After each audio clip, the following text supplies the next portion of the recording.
BC. Ladies and gentlemen, thanks for coming here attending the program. I'll be speaking in Bengali because I know there is translation and they are listening to whatever we are saying. যখন human rights কমিশনের প্রথম কাজ হয় বাংলাদেশে, actually it started from, of course there had been demand from civil society, but at the same time UNDP actually extended their support. এবং আমার মনে আছে আমি ওদের প্রথম নিড অ্যাসেসমেন্টটা করেছিলাম ইউএনডিপির পক্ষ থেকে। তখন আমাদের কাছে মনে হয়েছিল যে আমাদের যে উচ্চ আদালতের ঘাটতি আছে, হিউম্যান রাইটস ভায়োলেশন হলে উচ্চ আদালতে সবার যাওয়ার সুযোগ হয় না, উচ্চ আদালত অনেক টাইম কনজিউমিং, উচ্চ আদালত আরও অনেক অনেক অনেক কিছু নিয়ে ব্যস্ত থাকে। এই জন্য একটা ডেডিকেটেড একটা ইনস্টিটিউশনস অফ অ্যাকাউন্টেবিলিটি প্রয়োজন হয়। এটা নিউ ব্র্যান্ড অফ ইনস্টিটিউশনস পুরা গ্লোবাল হিস্ট্রিতে, যে শুধুমাত্র হিউম্যান রাইটসের উপর ফোকাস করে থাকবে।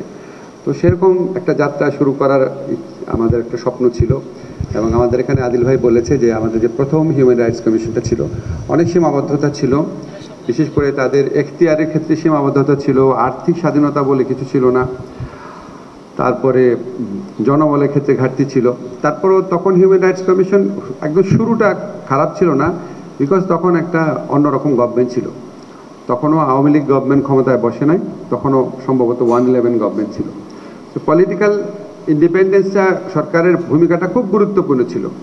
তারপরে আমরা দেখলাম যদি আমরা একটা শক্তিশালী হিউম্যান রাইটস কমিশন গঠন করতে না পারি, এটা কী পরিণতি হয় সেটা আমরা আওয়ামী লীগের 15 বছরে দেখেছি। আশ্চর্যজনকভাবে যেই দুইটা প্রতিষ্ঠানের হিউম্যান রাইটস প্রোটেকশনের জন্য নাগরিকের সবচেয়ে বেশি শক্তিশালী ভূমিকা থাকার কথা, একটা হচ্ছে উচ্চ আদালত আর একটা হচ্ছে হিউম্যান রাইটস কমিশন। উচ্চ আদালত সরাসরিভাবে আওয়ামী লীগ আমলে হিউম্যান রাইটস ভায়োলেশনের পক্ষ শক্তি হিসাবে হাজির হয়েছিল। হিউম্যান রাইটস প্রোটেক্ট করা তো দূরের কথা, হিউম্যান রাইটস হরণ করার কাজে নেমেছিল।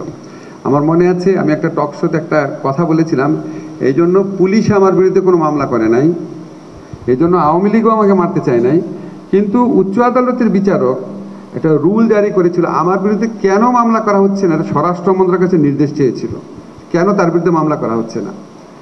এবং একটা আপনার রিট মামলার যে বিবাদী পক্ষ আমাকে খুব ডকুমেন্টেড স্টোরি ছিল, ঘন্টার পর ঘন্টা কাঠগড়া দাঁড় করিয়ে রেখেছে। মানে আওয়ামী লীগের স্বরাষ্ট্র মন্ত্রণালয় ফিল করে নাই যে এটা মামলা করা উচিত, কিন্তু উচ্চ আদালতের বিচারক ফিল করেছে। কোন জায়গায় নামিয়েছিল আপনারা চিন্তা করে দেখেন। আর হিউম্যান রাইটস কমিশনকেও, মানে হিউম্যান রাইটস কমিশনের বিউটিটা কী, হিউম্যান রাইটস কমিশনের প্রয়োজনীয়তা কী, এটা আমরা সম্পূর্ণ ভুলতে বসেছিলাম আওয়ামী লীগ আমলে হিউম্যান রাইটস কমিশনের কার্যকলাপ দেখে। আপনারা দেখেছেন ওখানে যারা কর্তা ব্যক্তি ছিল তারা হিউম্যান রাইটস ভায়োলেশনের পক্ষে দেশে এবং বিদেশে বিভিন্ন সময় বক্তব্য রেখেছে। এই জন্য আমাদের কাছে আসলে হিউম্যান রাইটস কমিশনের যে ভ্যালুটা সেটা সম্পর্কে আসলে আমরা জানি না। আমাদের কাছে মনে হচ্ছে এটা কি, এটা তেমন কি প্রতিষ্ঠান। কিন্তু আমরা যখন সাউথ আফ্রিকার দিকে তাকাই বা আমরা যখন ফিলিপাইনের দিকে তাকাই, ইউরোপিয়ান কান্ট্রির কথা বাদ দিলাম, তখন মনে হয় যে হিউম্যান রাইটস কমিশন আসলে হিউম্যান রাইটস রক্ষার কাজে অত্যন্ত গুরুত্বপূর্ণ ভূমিকা পালন করতে পারে। আমরা সেরকম একটা স্বপ্ন থেকে শুরু করেছি, আমরা কনসালটেশন করছি, হয়তো আরও কনসালটেশন করা হবে, দরকার হলে আমরা আরও 2-1টা কনসালটেশন করব, ফিডব্যাক নিব। আমাদের এখানে ব্যারিস্টার তানিম হোসেন শাওন, উনি একদম প্রবণ এখানে কাজ করছেন দিনরাত। আমাদের ল মিনিস্ট্রির টিম আছে, আমাদের বিভিন্ন উপদেষ্টারা আছেন, আমাদের পুরো সরকারের মনোযোগ এখানে নিবদ্ধ আছে। আমাদের গুম কমিশনের চেয়ারম্যান সাহেব উনি নিজেও প্রচণ্ড ইন্টারেস্টেড, এবং আমরা গত সরকারের আমলে যে গুটি কয়েক অত্যন্ত সাহসী এবং হিউম্যান রাইটস ডিফেন্ডারের মতো মানসিকতা নিয়ে উচ্চ আদালত পরিচালনা করতেন, এরকম আমরা যাদেরকে পেয়েছিলাম হিউম্যান রাইটস কমিশনের আমাদের গুম কমিশনের চেয়ারম্যান সাহেব সেরকম একজন জাজ ছিলেন। উনি নিজেও খুব আপনার থরলি এবং খুব ইন্টিমেটলি পুরো প্রসেসটার সাথে ইনভলভ আছেন। তো আমরা আশা করি আমরা একটা খুব ভালো আইন করে যেতে পারবো, বাট আইন means nothing unless it is implemented properly. এটা আমরা অনেক ক্ষেত্রে দেখেছি। তো আমরা দ্বিতীয় আশাটা হচ্ছে আমাদের যে আমরা হিউম্যান রাইটস কমিশন এস্টাবলিশ করে দিয়ে যাব, আমরা একটা বেঞ্চমার্ক স্থাপন করে দিয়ে যেতে চাই। তারপরে পরে সরকার যদি না রাখে, অ্যাটলিস্ট আপনারা দায়ী করতে পারবেন যে এরকম একটা বেঞ্চমার্ক ছিল, এত ভালো একটা আইন ছিল, এটা ভালো একটা কমিশন কাজ করেছে, 2 মাস 3 মাস যাই হোক, ওই বেঞ্চমার্কটা আমরা অন্তত এস্টাবলিশ করে দিতে চাই। তবু আমরা আশাও করব যে আমরা যেই কাজটাই করছি, সংস্কারের কাজটা হিউম্যান রাইটস কমিশনের ক্ষেত্রে হোক, অন্য যে ক্ষেত্রে হোক, আমরা আগের যে কোনো সময়ের চেয়ে আশাবাদী দুইটা কারণে। একটা হচ্ছে আমাদের একটা জুলাই গণ অভ্যুত্থানের স্মৃতি আছে। এই ভয়াবহ আত্মত্যাগ, এই যে আপনার ভয়াবহ হত্যাকাণ্ডের ঘটনা, অসামান্য আত্মত্যাগের পর এরপরে যে ইলেকশন, তারপরে আসা কোনো একটা রাজনৈতিক দল সম্পূর্ণভাবে এই জুলাই গণ অভ্যুত্থানের প্রত্যাশাকে বিস্তৃত হয়ে আমাদের সব সংস্কার ভণ্ডুল করে দিবে, এতটা নিরাশাবাদী আমরা না। আর সেকেন্ড ব্যাপার হচ্ছে আমরা আইনগুলো করছি অনেক ওপেনলি, অনেক কনসালটেশন করে। আমরা যে কোনো আইন করার আগে 3বার 4বার কনসালটেশন করছি, মানুষকে জানাচ্ছি। সবচেয়ে বড় কথা হচ্ছে আমাদের কোনো পলিটিক্যাল স্টেক নাই। পলিটিক্যাল পার্টিগুলো যখন আইন করে নিজের সুযোগ সুবিধা একটু বিবেচনা রাখে, ক্ষমতা কতটুকু হাতে রাখা যায় সেটা চিন্তা করে। আমাদের চিন্তা হচ্ছে ক্ষমতা কতটুকু সরকারের কাছে না থেকে ইন্ডিপেন্ডেন্ট বডিগুলোর কাছে থাকে, সেটা চিন্তা। কাজে আমরা স্বপ্ন দেখার মতো একটা সুযোগ সৃষ্টি হয়েছে। আশা করি সেই সুযোগ যতটা পারা যায় আমরা কাজে লাগাতে পারবো। আপনারা একদম ফ্র্যাঙ্কলি, ফ্রিলি আমাদের এই আইন নিয়ে যখন ওপেন ওপিনিয়ন ও যখন আপনাদের ওপেন ডিসকাশন হবে, আপনারা আপনাদের মতামত জানাবেন এবং আশা করি সবাই মিলে আমরা একটা ভালো একটা আইন করে দিতে পারবো। ধন্যবাদ সবাই।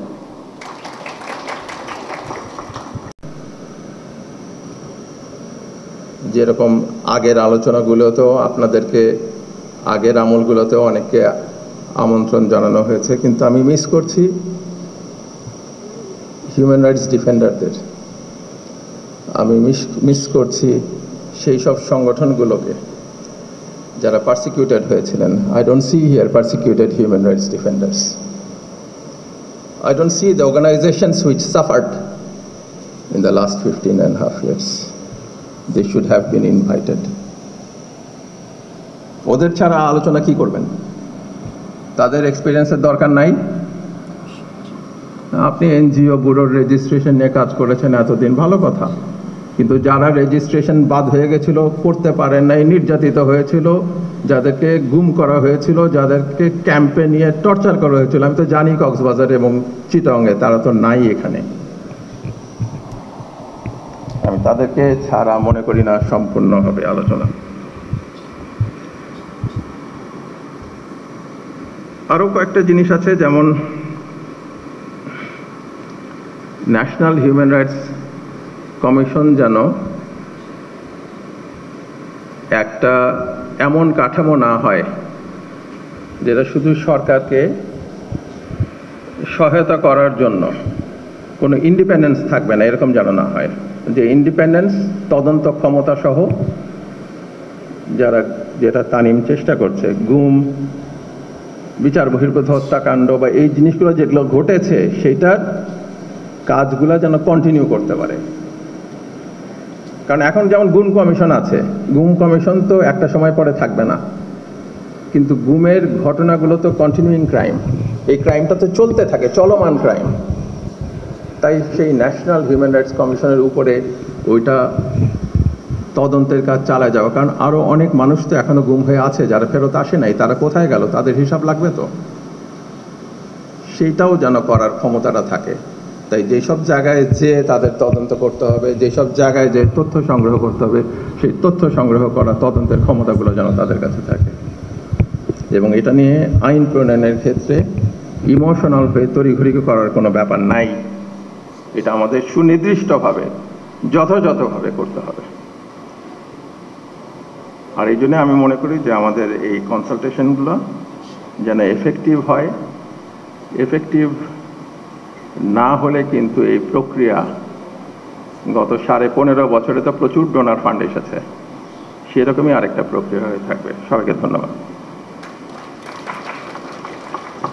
The stage, because for the discussion it would be great to have you.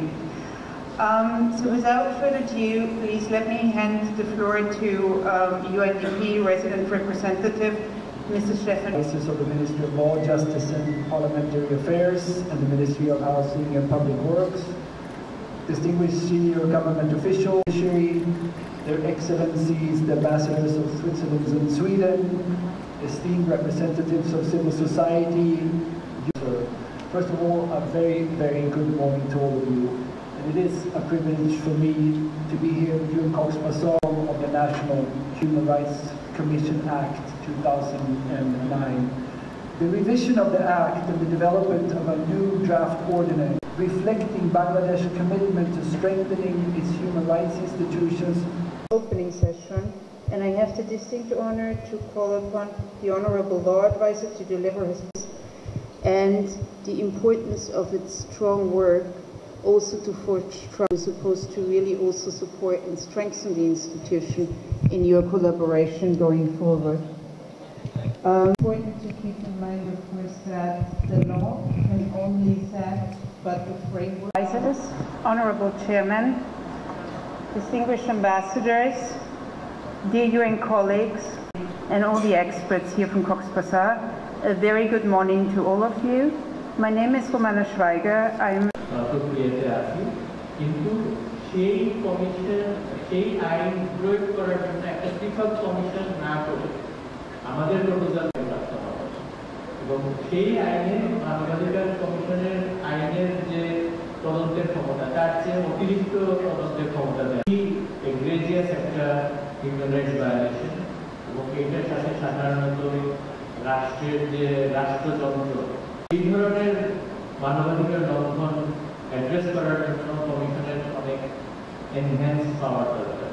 সেই তদন্তের ক্ষমতাটা অন্য মানবাধিকার কমিশন, অন্য মানবাধিকার লঙ্ঘনের যে এইখানে যেটা হচ্ছে যে আমরা একটা অভিযোগ পাওয়ার পরে চিন্তা করছি যে তিন ধরনের পরিণতি হতে পারে এবং তদন্তের শেষে যদি দেখা যায় যে এই বিষয়টা আসলে আদালতের বিষয়, সেই ফোরামে রেফার করবে এবং দরকার হলে কমিশন নিজে কমপ্লেনেন্ট বা বাদী হয়ে এই বিষয়টা আদালতে বা ওই ধরনের কর্তৃপক্ষকে দেখা যায় কোনো কোনো ক্ষেত্রে রাষ্ট্র ক্ষতিগ্রস্ত হয়েছে, যেমন হতে পারে পরিবেশগত কোনো লঙ্ঘন যেটার ফলে রাষ্ট্র ক্ষতিগ্রস্ত থাকে এবং এটা সম্পূর্ণ স্বচ্ছ এবং অংশগ্রহণমূলক শুনানির ব্যবস্থা না নেয়, সেটা সরকারি হতে পারে, বেসরকারি হতে পারে, সেক্ষেত্রে কমিশন তার বিবেচনাকালীন আদেশ দেওয়ার ক্ষমতা থাকবে।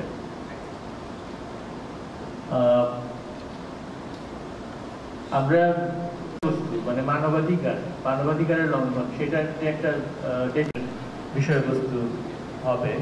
তো মানবাধিকার যেহেতু একটা ব্যাপক বিষয় এবং আমাদের সংবিধানে আজকাল কেউ বলে এখন আছে 3, কেউ বলেছিলেন 5, আমরা 4, কিন্তু অপসারণ করতে গেলে একটা মানদণ্ড দরকার। সুপ্রিম কোর্টের বিচারকদের কমিশন তার বার্ষিক প্রতিবেদন রাষ্ট্রপতিকে দেওয়ার 7 দিনের মধ্যে ওয়েবসাইটে প্রকাশের ডিসপোজিটিভ অর্ডারসগুলো, আমি যেটা বলেছিলাম 3 ধরনের অর্ডার হতে পারে। একটা হলো যাতে করে একটা মানবাধিকার লঙ্ঘনের অভিযোগের যে পরিণতি সেটা সম্পর্কে আমাদের জনসাধারণ অবগত থাকতে পারে। প্রয়োগ করার জন্য একটা কমিশন দরকার। বর্তমানে গুম কমিশন নামে একটা কমিশন আছে, সাধারণ প্রক্রিয়া হিসেবে আমরা প্রপোজ করছি যে এটা একটা পাবলিক ডিমান্ড হিসেবে বিবেচিত হবে এবং পাবলিক ডিমান্ড রিকভারি আইন যেটা আছে আমাদের, সেই প্রক্রিয়ায় সেই ক্ষতিপূরণটা আদায় করা। আমাদের ড্রাফটে আমরা কমিশনকে কিছু আন্তর্জাতীয় মানবাধিকার কমিশন এখন শুধুমাত্র ঢাকা কেন্দ্রিক, কিন্তু মানবাধিকার লঙ্ঘন শুধু ঢাকায় সীমাবদ্ধ না।